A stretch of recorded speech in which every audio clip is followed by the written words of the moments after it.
साथियों नमस्कार। आप जैसा देख पा रहे हैं कि 22 जुलाई को राज्यसभा में श्री भुवनेश्वर कलिता जी ने पे कमीशन 8 पे कमीशन से रिलेटेड कुछ महत्वपूर्ण जानकारी सरकार से मांगी है, जिसमें कि उन्होंने ये बोला, पहला क्वेश्चन ये था कि एनजेसीएम जो है उनके तरफ से कुछ सजेशंस आया है कि नहीं, और ये सजेशंस क्या गवर्नमेंट कंसिडर कर रही है कि नहीं, और क्या सरकार 8th पे कमीशन के जितने भी स्टेक होल्डर हैं उनको बुलाकर उनके सजेशन लेने पर विचार कर रही हैं, अगर है तो उनका डिटेल दीजिए। तो इसमें जो है वो सिर्फ पंकज चौधरी जी जो कि minister of state of finance हैं, उन्होंने जो है वो डिटेल दिया है, जो कि एनेक्सर 1 में है कि जो एनजेसीएम की तरफ से आया है। और इसके अलावा जो अलग अलग स्टेक होल्डर्स है, minister of defence, minister of home affairs, department of personal training, उनकी तरफ से भी आया है। तो ये आप देखिए, ये टर्म्स एंड रेफरेंस जो है 8 सीपीसी का जो एनजेसीएम की तरफ से आया है, उसमें जो है वो जो पे एंड अलाउंसेस और अदर बेनिफिट, उसका जो है वो उसका रिवीजन है। और इसमें जो एम्प्लॉय इन्वॉल्व है वो central government employ, industrial, non industrial, personnel belonging to all India service, personnel belonging to defence forces and paramilitary forces, personnel called as Gramin Dak Sevak, personnel of union territories, officers and employees of the Indian Audit and Account Department, officers and employees of the Supreme Court, member of regulatory bodies set up under Act of Parliament, ये employees of central government autonomous body, ये सब जो है, ये सारे लोग जो है वो इससे लाभान्वित होंगे।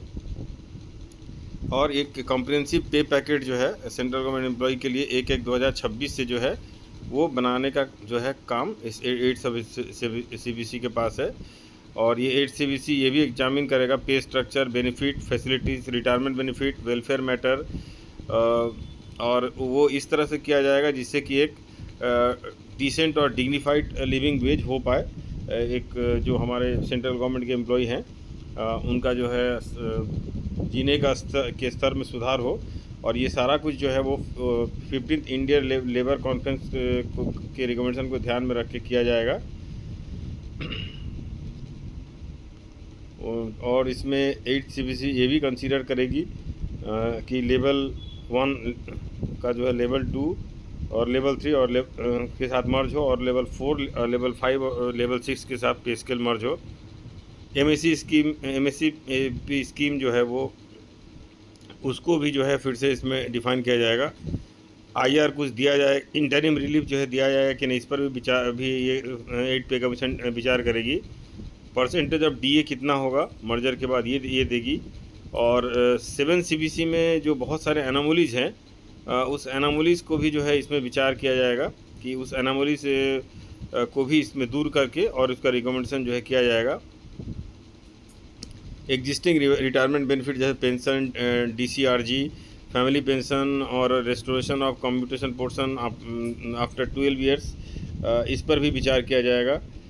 Review and restore the defined non contributive pension scheme, जो है एनपीएस जो है वो, उस पर भी विचार किया जाएगा। स्टैंडिंग कमेटी का जो रिकमेंडेशन है सीजीएचएस रिलेटेड मैटर पर फिक्समेंट करने के लिए, उस पर भी विचार किया जाएगा। Children education allowance, hostel subsidy जो है वो पोस्ट ग्रेजुएशन लेवल तक जो है वो देने पर विचार किया जाएगा। और एडवांस जो है, एडवांस जो बहुत सारे एबोलिश किए गए हैं उसे रिस्टोर करने पर विचार किया जाएगा।